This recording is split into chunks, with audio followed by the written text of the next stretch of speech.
Camera সম্পর্কে বলার কিছু নেই। বর্তমান সময়ে ডিএসএলআর ক্রেজের কথা আমরা সবাই জানি। এর বাইরে আমরা SLR, digital camera, IP camera, CCTV camera, video camera সহ অনেক ধরনের ক্যামেরার সাথেই আমরা পরিচিত। কিন্তু আজকে আমি আপনাদের পরিচিত এইসব ক্যামেরা সম্পর্কে কোনো কথা বলবো না। আজ কথা বলবো অ্যাকশন ক্যামেরা। সাম্প্রতিক সময়ে অনেক কারণেই অ্যাকশন ক্যামেরা জনপ্রিয় হয়ে উঠেছে। তারই ধারাবাহিকতায় আমি আজকে আপনাদের মাঝে নিয়ে এসেছি একটি action camera, GoPro HERO9 Black।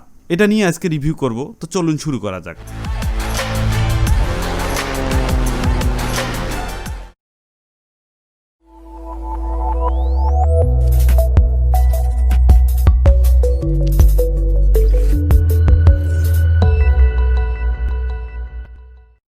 এই ভিডিওটি স্পন্সর করেছেন নিউ ক্যামেরা ওয়ার্ল্ড। বাংলাদেশ বাজারে নিউ ক্যামেরা ওয়ার্ল্ডে GoPro HERO9 Black অ্যাকশন ক্যামেরাটি 41,500 টাকায় পাবেন। নিউ ক্যামেরা ওয়ার্ল্ডের ফেসবুক পেজ এবং তাদের ফোন নাম্বার ভিডিও ডেসক্রিপশন বক্সে পাবেন।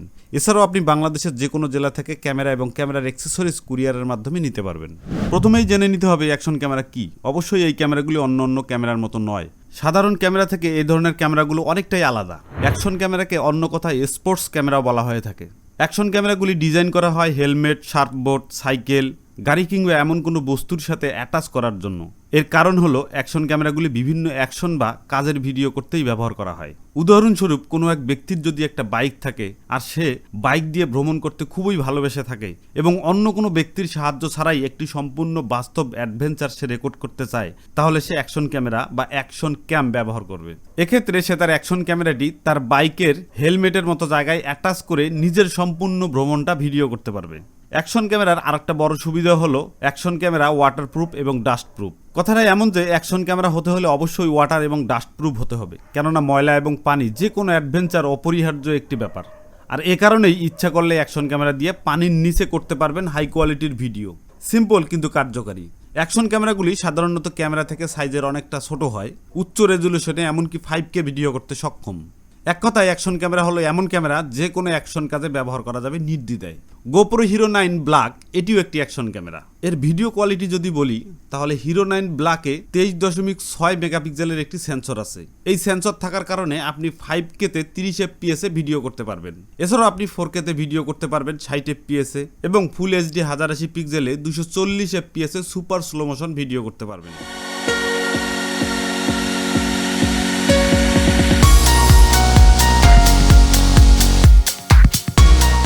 সেই সাথে GoPro HERO9 Black-এ ভিডিওগুলি একই সাথে খুবই স্মুথ হয়, অর্থাৎ ভিডিওতে ঝাঁকি বা কম্পন খুবই কম থাকে। অর্থাৎ GoPro HERO9 Black-এ HyperSmooth 3.0 থাকার কারণে ভিডিওতে ঝাঁকি বা কম্পন খুবই কম দেখতে পাবেন। অর্থাৎ এটার স্মুথনেসটা GoPro 8-এর মধ্যে ছিল 2.0, এটার মধ্যে হচ্ছে 3.0। তার মানে অনেক শেক হইলেও জিনিসটা শেক হবে না, মানে অনেক কাঁপাকাঁপি করলেও দেখেন ফ্রেমটা অনেকটাই স্মুথ দেখা যাচ্ছে। এই স্মুথটা হচ্ছে 3.0, যেটা GoPro 8-এর মধ্যে ছিল হচ্ছে 2.0। GoPro HERO9 Black অ্যাকশন ক্যামেরাতে lens wide angle, super view 16 millimetre এবং 16 থেকে 34 মিলিমিটার, 19 থেকে 39 মিলিমিটার এবং 27 মিলিমিটার। এই চারটি অপশনে আপনি বিভিন্ন ভিউতে ভিডিও এবং ছবি তুলতে পারবেন। 16 মিলিমিটারের ছবিগুলো দেখতে কিছুটা ফিশাই লেন্সের মতো বাঁকানো, দেখতে অনেক সুন্দর এবং অনেক কাছ থেকে অনেক বড় এরিয়ার ছবি তোলা যায়।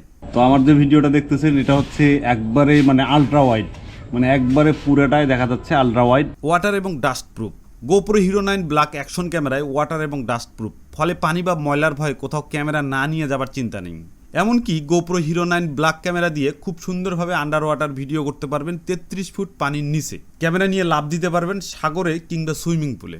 GoPro HERO9 Black গত বছরের Hero 8-এর চেয়ে লক্ষণীয়ভাবে বড়, কিছুটা মোটা, কিছুটা প্রশস্ত এবং কিছুটা লম্বা। Hero 8-এর চেয়ে বড় হওয়ার কারণে পিছনের টাচ স্ক্রিনটি 2.2 ইঞ্চি করা হয়েছে। এটির এক সাইডে USB-C port, micro SD card slot এবং ব্যাটারির জায়গা রয়েছে। উপরে স্টার্ট স্টপ বাটন এবং বাম পাশে পাওয়ার এবং মোড বাটন রয়েছে। সামনের দিকে লেন্স, এই লেন্স ক্যাপটি যদি কোনো সময় ক্র্যাশ বা দাগ পড়ে যায় তাহলে চেঞ্জ করতে পারবেন, অথবা আপনি ম্যাক্স লেন্স লাগিয়ে ফিশাই লেন্সের মতো ছবি তুলতে পারবেন। লেন্সের নিচে আছে মাইক্রোফোন, যেটা দিয়ে অডিও রেকর্ড করবে। আমি ভেবেছিলাম যদি পানির নিচে ভিডিও করি তাহলে তো এই ছিদ্র দিয়ে ভিতরে পানি যাবে। তো এখানে মাইক্রোফোনের এই যে লেন্সের নিচে যে ফুটে দেখা যাচ্ছে, যেটা দিয়ে আর কি সাউন্ড, আমি যে কথা বলতেছি সেই সাউন্ডটা ক্যাচ করে, সেই সাউন্ডটা আমি মনে করছিলাম যে পানিতে নিচে নামানোর পর মনে হয় সমস্যা হবে। পরে জানতে পারলাম GoPro এটিকে ড্রেন মাইক বলে ডাকে এবং এটি পানির নিচে ভিডিও করার জন্য ডিজাইন করা হয়েছে, যা আপনি পানির উপরে তোলার পর পরিষ্কার অডিওর জন্য তৈরি হয়ে যাবে। আমাদের যে বালতি আছে সেই বালতিতে পানি নিয়ে আমি এখন এটাকে ছেড়ে দিব, ছেড়ে দিয়ে দেখবো যে ঠিক আছে কিনা। এই যে আমি পানিতে চুবাইলাম, এই যে পানির ভিতরে এখন দেখতেছেন ক্যামেরা একবারে পানির ভিতরে, রেকর্ড হচ্ছে এই যে পানির ভিতরে, এই যে আবার উঠাইলাম। লেন্সের ডান পাশে সামনে একটি স্কোয়ার স্ক্রিন রয়েছে, তবে এটি টাচ স্ক্রিন নয়। আমি নিজের ভিডিও করার সময় ক্যামেরার সামনের দিক মুখ করে 80% শর্ট ফ্রেম করতে পারবো। আমার নিজের ভিডিওর ফ্রেম নিজেই করতে পারবো। এই যে ফ্রেমটা আমি করছি, মানে আমার যে ফেসটা আছে এই ফেসটা দেখেন ফ্রেমের মাঝামাঝি। এই মাঝামাঝি কেন সেটা আমি আপনাকে বলি, কারণ সামনে একটা কিন্তু ডিসপ্লে আছে, যেটা হচ্ছে গোপ্রো যে 8 আছে, এইটার মধ্যে কিন্তু এই সামনে কোনো ডিসপ্লে ছিল না, যার কারণে আইডিয়ার মধ্যে ভিডিও করা লাগতো। কিন্তু এটার মধ্যে কিন্তু সামনে ডিসপ্লে আছে, যার কারণে আমি ফ্রেমটা বুঝতে পারতাছি এবং আমার ফেসটা বুঝতে পারতাছি যে আমার ফ্রেমের মাঝামাঝি নেওয়া লাগবে, যার কারণে খুব ভালো হচ্ছে। এবং গোপ্রো যে 8 আছে, 8-এর চাইতে কিন্তু এটার প্রাইস অনেকটা বেশি, কারণ গোপ্রো 8-এর দাম হচ্ছে 29,000 টাকা, আর গোপ্রো 9 ব্ল্যাক যেটা দিয়ে ভিডিও হচ্ছে এটার দাম হচ্ছে 41,500, অর্থাৎ প্রায় 42,000 টাকা। তো এই যে প্রাইসটা অতিরিক্ত, এই এক্সট্রা প্রাইসটা বাড়ার কারণ কিন্তু এই সামনের ডিসপ্লেটার কারণে কিন্তু কিছুটা বাড়ছে। আর কিছুটা হচ্ছে যে এর স্মুথ দেখা যাচ্ছে, এই স্মুথটা হচ্ছে 3.0, যেটা গোপ্রো 8-এর মধ্যে ছিল হচ্ছে 2.0। এই একটা কারণ, আর একটা কারণ হচ্ছে সামনের ডিসপ্লে। ব্যাটারি গোপ্রো হিরো 9 ব্ল্যাকে থাকছে 1720 mAh ব্যাটারি, যা পূর্ববর্তী মডেলের তুলনায় 30% শক্তিশালী, যা আমি মোটেও পাইনি। এই কারণে পাইনি কারণ গোপ্রো 8-এর সামনে কোনো সেলফি ডিসপ্লে ছিল না, অ্যানালগ, যার কারণে ব্যাটারি শক্তিশালী থাকার কারণেই সেভাবে ব্যাকআপ পাইনি। তবে যদি আরেকটি ব্যাটারি থাকে তাহলে সারাদিনের কাজ শেষ করা যাবে। কিন্তু গোপ্রো বলতেছে এক চার্জে 1080p-তে ভিডিও করলে 1 ঘন্টা ভিডিও করতে পারবেন। তবে হ্যাঁ, আপনি 1 ঘন্টার বেশি ভিডিও করতে পারবেন। 20 মেগাপিক্সেলের ছবিগুলো অনেক ভালো, আর এইচডিআর মানে হাই ডাইনামিক রেঞ্জ, আর এইচডিআর ছবিগুলো তোলার সময় প্রসেস করতে কিছুটা সময় নেয়। উপরে একটা বাটন আছে, এই বাটনে যদি আপনি চাপ দেন তাহলে সরাসরি ক্যামেরাটা ওপেন হবে এবং রেকর্ড শুরু হয়ে যাবে। আবার উপরের বাটনটা যদি আবার চাপ দেন সরাসরি রেকর্ডটা স্টপ হয়ে যাবে এবং গোপ্রো এটা অফ হয়ে যাবে।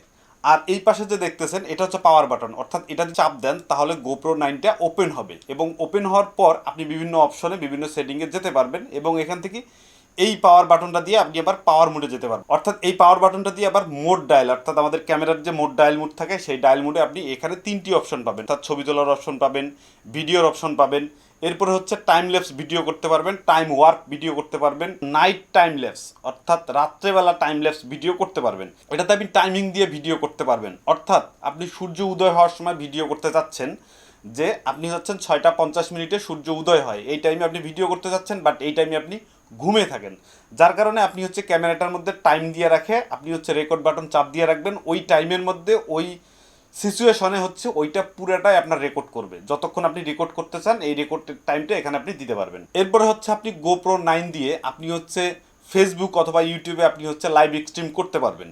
আর এখন বলবো হচ্ছে এর কিছু ভালো দিক, অর্থাৎ এই গোপ্রো 9 ব্ল্যাকের কিছু ভালো দিক এবং কিছু খারাপ দিক। ভালো দিকের মধ্যে হচ্ছে সবচেয়ে আমার কাছে যেটা ভালো লাগছে সেটা হচ্ছে 5K-তে 30 FPS ভিডিও করা যায়। এর দ্বিতীয় ভালো দিক হচ্ছে হাইপার স্মুথ 3.0, অর্থাৎ ক্যামেরার যে ঝাঁকুনি সেটা হচ্ছে আপনার ভিডিও ফুটেজে আসবে না। এর তৃতীয় ভালো দিক হচ্ছে এর লেন্স ক্যাপটা আপনি খুলতে পারবেন এবং ম্যাক্স লেন্স আপনি ব্যবহার করতে পারবেন, যেখানে আপনি আরও আলট্রা ভিডিও করতে পারবেন।